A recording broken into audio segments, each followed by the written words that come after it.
السلام علیکم ورحمۃ اللہ وبرکاتہ۔ قرآن میں تجوید کی اہمیت، اس کی دو چھوٹی سی مثالیں، جس صرف اتنا جاننے کے لیے کہ اگر ہم لفظوں کی صحیح ادائیگی نہیں کرتے تو ہمارے میننگز کیسے بدل جاتے ہیں۔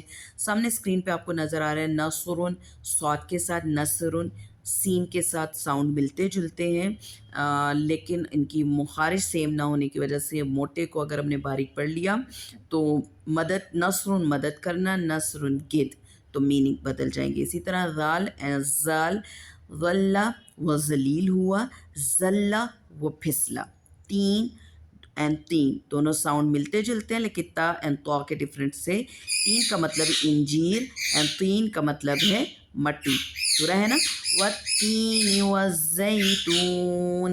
اگر ہم نے والتینی کی جگہ والتینی کر دیا، طا کر دیا، تو انجیر کی جگہ ہم بات کر رہے ہیں وہ مٹی، ٹھیک ہے۔ اور اچھا اسی طریقے سے قلب دل ہے، کامن ورڈ ہے، سب جانتے ہیں۔ اسی کو اگر ہم قاف کی جگہ قلب پڑھتے ہیں قلب، تو میننگ ہو جاتا ہے کتا۔ اگر ہم بات کریں کہ یا اللہ میرے دل کو سکون دے، تو ہم کہیں گے، اگر قاف کی جگہ ہم کاف پڑھیں گے تو ہم کہیں گے یا اللہ میرے کتے کو سکون دے۔ میننگ کیسے بدل گئے، استغفر اللہ ربی۔ نیکسٹ سلائڈ پہ ہم دیکھتے ہیں نہر اینڈ نحر۔ نہ جو ہے وہ ہ کے ساتھ ہے اور نح جو ہے وہ ہا کے ساتھ ہے۔ پراپر ہا کی جگہ ہا بولا، نہر دریا، نحر قربانی کرنا۔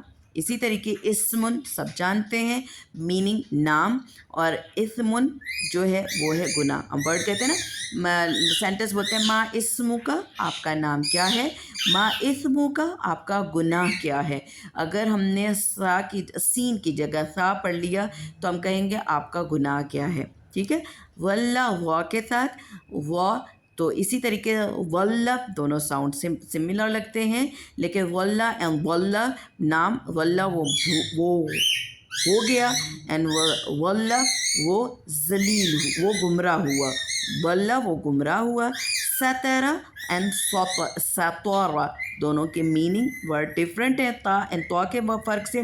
سترہ اس نے چھپایا، ستارہ اس نے لکھا۔ قل کہہ دیجئے، قل کہو، میننگ آف موٹا والا، قل کھائیے، قل هو اللہ احد، کہو کہ اللہ ایک ہے، قل کھائیے اللہ ایک